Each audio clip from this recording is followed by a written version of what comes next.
எனக்கு இரங்கும் தேவனே, எனக்கு இரங்கும். உம்மை என் ஆத்துமா அண்டிக் கொள்கிறது.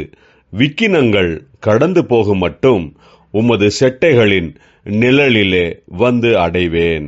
கர்த்தருக்குள் பிரியமானவர்களே, உங்கள் அனைவருக்கும் இனிய காலை வணக்கங்கள். இன்றைய வேதவசன தியானத்திற்கென்று நாம் தெரிந்தெடுத்திருக்கும் வேத பாகமானது நீதிமொழிகள் 24 அதிகாரம் 25 அவனை கடிந்து கொள்கிறவர்கள் மேல் பிரியமுண்டாகும், அவர்களுக்கு உத்தம ஆசீர்வாதம் கிடைக்கும்.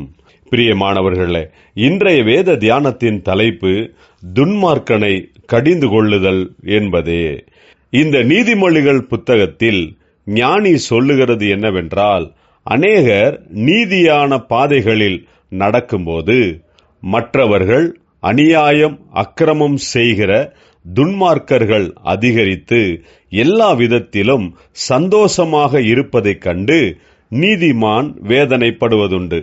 ஆனால் துன்மார்க்கர்களுக்கு முடிவு உண்டு, நீதிமானோ நிலைத்து நிற்கக்கூடியவன்.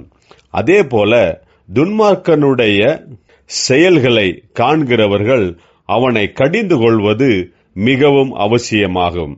இன்றைக்கு நாம் பார்க்கும்போது பயங்கரவாதமானது ஒன்றுமறியாத அப்பாவி ஜனங்களை கொன்று போடுகிறதாயிருக்கிறது. இதை நாம் கண்டிக்க வேண்டும், எதிர்த்து குரல் கொடுக்க வேண்டும். இந்த உலகத்தை அணு ஆயுதத்தினால் வென்றுவிடலாம் என்று நினைக்கிறவர்களை நாம் இயேசு நமக்கு கற்பித்த அன்பு என்னும் ஆயுதத்தை ஏந்தி அவர்களுக்கு எதிர்த்து நிற்க வேண்டும். துன்மார்க்கர்கள் எப்போதும் அதிகாரத்தில் அமரக்கூடாது. நாம் தைரியமாக துன்மார்க்கத்தை கடிந்து கொள்ள வேண்டும். அப்போதுதான் வேத வசனம் சொல்லுகிறபடி பிரியமும் ஆசீர்வாதமும் நமக்கு உண்டாகும். ஆண்டவர் இயேசு கிறிஸ்துவின் இரத்தத்தால் கழுவப்பட்ட நீதிமான்களாகிய நாம் அப்பாவி ஜனங்களுக்காக குரல் கொடுக்காமல் அமைதியாக இருக்கக்கூடாது.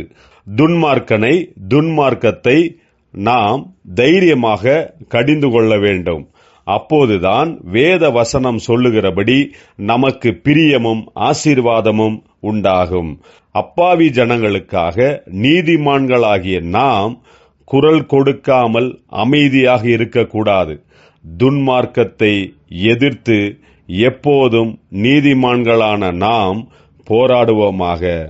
ஜெபிப்போம். ஜீவனுள்ள தேவனே, துன்மார்க்கத்தை எதிர்த்து போராடும்படிக்கு எங்களுக்கு உம்முடைய ஆவியின் பலனையும் தைரியத்தையும் தருவீராக. இயேசு கிறிஸ்துவின் நாமத்தில் ஜெபிக்கிறோம் நல்ல பிதாவே, ஆமேன்.